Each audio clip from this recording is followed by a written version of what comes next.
Hey, what's up, Unbroken Nation? I hope that you're doing well wherever you are in the world. I am Michael Anthony, author, speaker, coach, mentor, and advocate for adult survivors of childhood trauma. And as usual, you are listening to the Michael Unbroken podcast. First, wow. This week's crazy. You got GameStop, you got stimulus, you got Biden coming into office. Wow, what a crazy couple of weeks. It's like we are still in 2020, but it just kind of like it's like 2020. And so, I'm really excited for this year to like finally start to take shape. And then, I pause and I think about it and I go, wait, no, actually 2021 is happening. This is it. Let's go. Anyway, I could rant on that all day. I was thinking about something as we start to head into this new year, and that being this idea about disappointment and how we navigate that as trauma survivors, and more importantly, how we navigate that as human beings. I think one of the huge mistakes that people make in their trauma healing journey or in any personal growth journey is not recognizing that everyone faces disappointment. Even in my life right now, everything that I do, all the traveling, the books, the podcast, the speaking, the coaching, everything, like I fail constantly, right? I think about it every single day, how I've made mistakes, how somehow I've not done that thing, how somehow it could be anything, right? It can be from, did I not show up as hard as I could have in the workout? Did I not write well enough? Did I not, whatever? There's always something, right? There's always something we can be disappointed in ourselves about.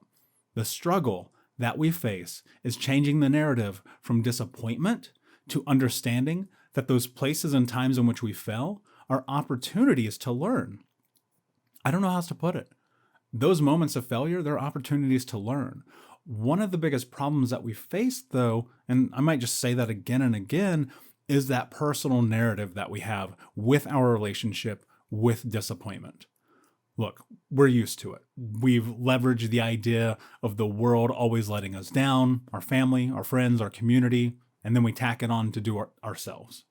So you're thinking, well, great, I'm always disappointing myself. I'm always letting myself down. I'm always thinking about the what if, the what could have been, the this or that. The truth about it is that disappointment will always be in our lives. I don't know that there's any person on planet Earth that will reach 100% of their optimal potential. And I think about my life and I'm like at 3% of it. I don't know that you ever get to 100, but that doesn't mean you don't try. And the relationship that we have with disappointment has to shift because you have to give yourself the space to be willing to step onto the path and say, okay, I'm going to try this. I'm going to put more emphasis on my efforts. I'm going to show up for myself better today. I'm going to do the things on my to-do list. I'm going to be kind to myself, whatever that is. And yet, we're faced with that narrative of enough. And that's what it is. There's such a correlation between our understanding of what is enough and our capacity, and then letting ourselves down. Now, I think there's levels of this also. On one hand, you have, am I showing up for myself and truly doing the things that I said I was going to do, or am I disappointed because I have not done that? On the other side of it is, I'm disappointed in myself because of the expectations that other people around me have put on me, and now that is how I believe that I should exist in the world. Now, these are obviously two totally different narratives, but both about disappointment. If you are in a place where you feel disappointed about your efforts, then you have to take a really hard, true, and honest look at your life and understand where you are in your own way. So much of this journey is about understanding where you are at this moment to get to where you want to go.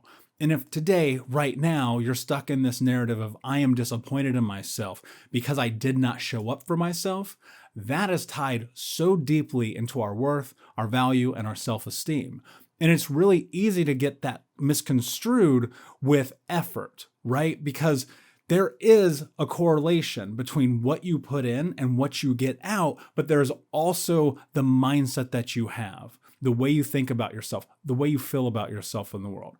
And the sad part of it is many of us, and I've mentioned this before, are ingrained with this software that says we're not good enough, smart enough, capable enough. And so we reach in towards these levels of perfectionism and saying to ourselves, I have to be great at everything or I'm going to be disappointed when I'm not. Realistically, I don't know a single person who's great at anything. And I mean, I'm not. I certainly am not. And so I measure that and I think about how can I just show up more, better, stronger, harder, more efficient, whatever that thing is, and keep moving forward. That's the thing here. Can you keep moving forward? Can you keep showing up every single day and doing that? And you have to reframe your understanding of what disappointment means. If you take it and you spin it on its head and you go, these moments in which I did not live up to my expectations as self-defined can be moments of learning, and I can measure that and look at it and go, okay, in this moment, I did not live up to my expectation of what I set for myself. Thus, I have failed. Now, disappointment can be an emotional response, right? But it also can kind of be that trigger that throws you further down that spiral because you don't do it one time and next thing you know, 10 days, 5 months, whatever has gone by, you're looking back on your life and you're going, man, I'm such a disappointment. Where does that come from? Is that about you? Or is that about the other people? Is that something dad said when you were 4? Is that something that your teacher said when you were 17? Is that what your boss said the other day? Disappointment is always going to be there. There's no way to escape it. It's just fact. But how do you understand it? Can I look at it and go, all right, I didn't show up for myself here. Thus, I'm not going to actually beat myself up about this because there's no space. Why am I going to beat myself up about this when the whole world already is beating me up about everything else, right? Then you sit with it and you measure it. And you ask yourself a very difficult question. And that question is, why did I not show up for myself in this moment? Right? Stress, anxiety, depression. You don't know how to start. You don't know what to do. You don't feel like it. It's tomorrow. Is it procrastination? There's so many different reasons why we don't show up in that moment. But you have to get brutally honest with yourself and lay that out on the table and say, this is why I didn't go to the gym. This is why I didn't go to work on time. This is why I didn't eat well tonight. And if you can sit with it and understand that the baseline of it may be tied into something like anxiety or depression or narratives ingrained in you from your youth, then what you can do is sit with that for a moment and start to create a framework into what's next. So you measure it. It becomes a point of data. You go, okay, I didn't go to the gym this morning because I slept in, and then I didn't have enough time because I would have been late to work. All right, game plan. How do you get up to go to gym without putting yourself in a position where you're going to be late for work? Well, let's break it down. And people talk about the gym option all the time, and it's just easy, so I'll go there. But let's think about this. Goal. What is the goal? What is it that I want to accomplish in my life? I want to go to the gym 3 times a week, right? Easy. Lay out your clothes the night before. Put it in your phone. You need to have a calendar laying out your entire day, start to finish when it comes to the things that you want to move towards. Because without direction, you'll just be spinning. I've talked about this many times. Now, you got your clothes laid out, you got your alarm set. Now comes the place of accountability. When that alarm goes off, you have to force yourself to get up. You have to force yourself to make your life your life. Otherwise, you're going to be living on other people's terms. And when you live on other people's terms, you live on other people's time. That's something you have to take into consideration. And so, the alarm goes off. What do? I don't know about you, but at one point in my life, this definitely wasn't you because it's my experience. I was 24, 25 years old, 350 pounds, laying in bed eating chocolate cake at 11 o'clock in the morning, watching the CrossFit games, knowing that the gym was in the building across the street from my apartment. Why didn't I go? Mindset, the way I felt about myself, my self-esteem, the way I feel about the world, the way the world had kind of buried itself on me. In hindsight, I can look back on that and I can understand that and go, this is the reason why. In the moment, though, what I had to end up doing to start to create the change in the narrative and really that snowball effect to what was next is I had to start forcing myself to go to the gym. Think about this. Sometimes the way that we create a narrative change in our life, and honestly, most of the time, is through action. What am I willing to do to have the life that I want to have? And moving forward and being progressive and staying the course when it gets hard, because it will get hard. And in those moments of failure, right? Which isn't a bad thing. I really wish we could step away from this idea that failing is bad because failing means you tried. I would rather fail than to not know, right? To not have that data point. And so in those moments of failure, instead of leveraging this place of disappointment where you're like, I let myself down again, I don't feel good about who I am, blah, blah, blah, whatever that narrative is, you look at it from an unbiased perspective and you go, oh, okay, I recognize that the reason I didn't go to the gym today is because I didn't set my alarm. Easy. I didn't go to the gym today because I woke up and I was anxious, depressed, and I didn't want to do it. Okay, fair. I didn't go to the gym today because even though I walked to the car and I got in it, I just couldn't bring myself to go. Now, the gym is an easy scenario. This could be literally anything. It could be writing that blog, going to that job interview, going to therapy, anything, name it. This process is the same across the board. Disappointment is disappointment because it means somewhere in there we had a failure or a moment of failure or not living up to expectation, right? Piece of cake. We got that nailed down. So now what do? You take those data points, you take this understanding that you've just created about the experience that you've had, and you reverse engineer it. Meaning that you go, okay, if my goal is this, but then this thing happened, what do I have to do to mitigate the risk of it happening again? Now, there is a conversation to be had about forcing yourself into action, into a change of narrative, into having and creating the life that you want to have. Often, one of the biggest reasons that we let ourselves down and we feel this feeling of disappointment is because we didn't show up to begin with.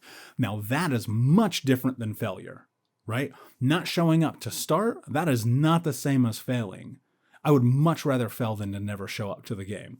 And so now ask yourself, are you showing up? Are you doing the thing that you said you're going to do? And if you're on the course and you're going and you have momentum, look, momentum is one of the most important things in this entire journey. It's about continuing to go and go and go.